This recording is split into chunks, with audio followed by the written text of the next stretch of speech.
jira doorsisni tokko Andu'aalam irratti jira. Doorsisni jira even an namoota doorsis akkana adeemsisaniyyuu beeka dubbachuuyyuu danda'a waa tokkoyyuu rakkoo qabu baay'izawwee asiinis dubbachuu danda'a. Doorsisni yoo jedhamu Andu'aalami qananii doorsisamoo maalidhaan? Lakki isaan lamaan gidduu rakkoon tokko hin jiru rakkoon an arge tokko hin jiru amman beeku arsatti dhibbayyuu beeka jechuun dandeessa waanuma tokko bakka.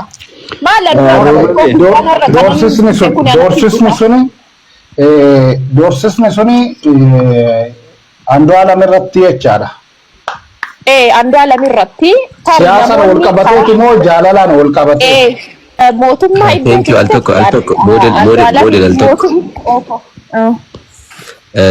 Wanti isheen amma kaasdhaan xiqqoo ishiin beeka yaadaan na deeggaruu dandeessi makiinaan isaa jalaa miidhamee ture torbee darbe yeroo sana. Dhugaa kee lubbuu isaatu ba'e tasa geenyee lubbuun isaa ka baraarame tubboo keessa seeneeti tubboo keessatti lubbuun isaa baraarame.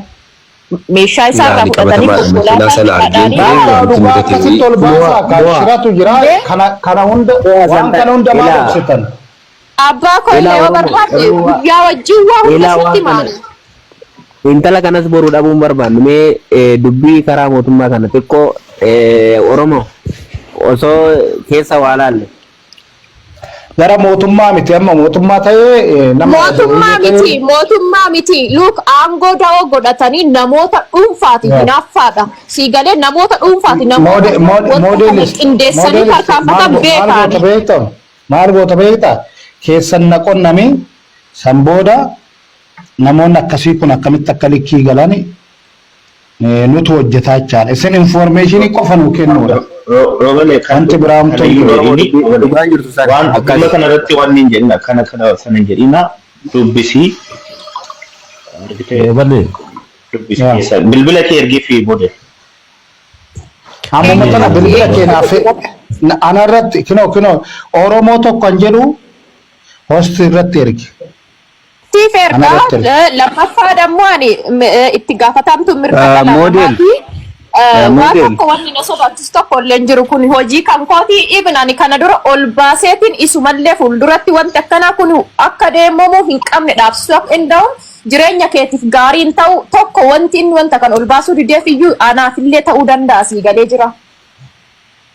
Doorsisa adda addaa diraamaa baay'eetu jira jechuudha. Haala kanaan diraamaa baay'eetu jira jechuudha. Diraamaa baay'eetu jira dhuunfaadhaan doorsisa naaf erganii even torban tokkoof hamma ani mana kiyyaa gadi ba'uu hin dandeenye tokko wanti kuniyyuu isitu isa deeggaree wanta kan isiit garaa akkanaatiin warra ba'e warra jedhamtu jira anarratti jechuudha. Dhiibbaa akkasii hundatu jira. Okay. Nuti ilaa ganamarraan gamma barbaadaa turrelleen isuma akkanaa kana ture.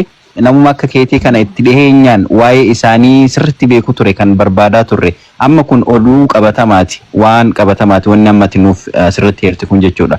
Please bilbila kee roobaleedha yookaan kennisiifaa bilbilaanis keessaan bilbila kee siif ergee jira odeeffannoo amma nuuf ergite kana sirriitti nuuf keessaan nuuf himte bareedaadha. Roobalees quunnamuu dandeessa anas na quunnamuu dandeessa sirriitti waan kana irratti dalagna.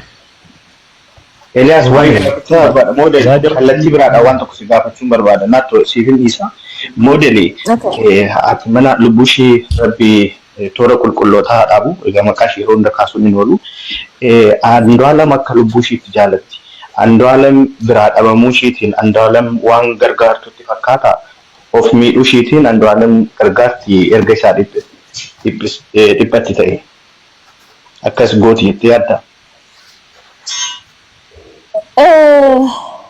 Yeroo tokko maal seete haala jirurraa yeroo qananiin Andu'aalam dhaburra uf dhabu filannoo ofii gootee yeroo yaaddutu jira haala kanaan hin teettu haala kanaan akkana godhe jennee yeroo tokko yeroo teenyee gorsinu jira haasa'uma keessa wantoota tokkoon kaaftaniiti wanta akkanaa nu mudachuu danda'a maal kan jedhamu. Siigalee jiraami wanta kamirraayyuu iddoo kamirraayyuu of qusadhu wanta akkana akkasii mudatu hin barbaadu. Luuk wanta akkana akkasii mudatu yoo jedhame yaalii ajjeechaa eega jedhame nama tokko reebanii irratti dhukaasanii konkolaataa jala rukutanii namni suni utaalee tubboo keessa bu'ee qoshaashaa keessa deemee lubbuu of baraare malee guyyaa san lubbuun isaa ba'ee ture siigalee jira. Kanarratti hundooftee Qananiin maal jettee torban tokko dura otoo ati waa taatee jiraatte ani sirraa hafee jiraachuu hin barbaadu jecha jedhu Andu'aalamiif deebistee jirti. Jaalalli isaanis hamma kana asumaanuu jechuudha siigalee. Hamma dhugaan jiru kana ture wallaahi dhugaan jiru kana ture ijoollee lama qabaa wallaahi rabbiin guyyaa kana ijoollee kiyya ila hamaa irratti haa buusu wanti iddoon isaa walii qaban hammana ture. Andu'aalam Qananii duuba jiraachuu nama hin barbaanne Qananiin Andu'aalam duuba nama jiraachuu hin barbaanne jaalala akkanaati kan isaan qaban bakka. Tarii qaamni addaa kan puus godhee istirasiitti addaa keessa isii galche jiraachuu danda'a. Sana kanuma wajjin ilaallu ta'a dhugaan jiru kanu. Oro. Afachuu kennaa afachuu. Isiniif kennaa afachuu. Itti aanaa. Like YTG gaafadhu meetu moodel seenaa sun deemin dura YTG gaafadhu. TG'n beektaa seenoo. Okay. Ani yeroo kan hin beeku look TG mucattii jedhamtu TG just TikTok makana irratti yeroo dura Qananiin live akkas faa gaggaltu isa tokko jira miti turee jira look yoo tarii waggaa yookiin immoo ji'a 8 akkas dura yeroo sanatti dhuftee koomentii barreessitiifa haa yeroo wajjin jedhanii dhagaa tarii immoo akkas yeroo bilbilaanillee haasaan dubartii tokko osoo hin ta'in lama sadii akkas hiriyoota qabdi hinaasuuf hiriyoota wajjin yaaduma gaarii jechootuma gaarii walii deebisan kanaan alatti mana dhufanii hiriyaa dubartii Qananii mana Andu'aalam keessa kan argeen hin beeku. Yaa gaalamnu namoonni baay'een akka kaasaa jiranitti TG'n best friendii Qananii akka taateedhaan isa akkasuma ishee hin beeku garuu immoo duratti toora TikTok ishee irratti akkuma maxxansite walii barreessaa akka turan teekstiiwwan garaagaraa dhoobdee turte sun egaa editingis ta'uu danda'a shooppitee dhufuus danda'a dhugaas ta'uu danda'a kan jedhu yaada namoota baay'eedha waan ta'eef sanarraa waan beektu yoo jiraate akka nu kaastuuf ture. Akkuma jedhame wantichi editingii ta'uu danda'a garuu mootu ila wanti jiru sababni isaallee Qananiin maal jetti beektaa yeroo baay'ee waan ergaa maatii isii kana waa'ee gaa'ilaa kana maal yeroo wanni jedhamu hin haasofna ana wajjin sirriitti haasofna beektaa hin kolfina anatu baay'ee namatti dhiyaata buna waliin danfisna yeroo achi deemu yoo isiin nyaata dalagde ani buna danfisa. Maal naan jetti bar jaarsummaa Harargee naan jette libaanataa fi jimaa erganii haati yoo libaanata aarsite abbaan yoo jimaa hiike taate dubbiin taate waliin jenna siigalee jira. Hangana dirasii tokko haasofnaa gammachuu itti qabdi Andu'aalam isiirra dhiibbaa hin qabu dhugama kaayyoo waliin qabanii jireenya isaanii immoo jiraachaa jiran akkuma gaariitti baay'ee isa sappoorti gooti hojii isarratti baay'ee Andu'aalam sappoorti gooti isitu dhiphata hojii Andu'aalamiif Andu'aalam caalaa. Kanaaf homa tokko shakkiin isiin qabdu maal isiin qabdu hin jiru siigalee jira wanta shakkitu illee jira bar maal dhugaan karaa bitti isiin argatu. Moodel maal la beeksisa seenoo. Feesbuukii qabdi.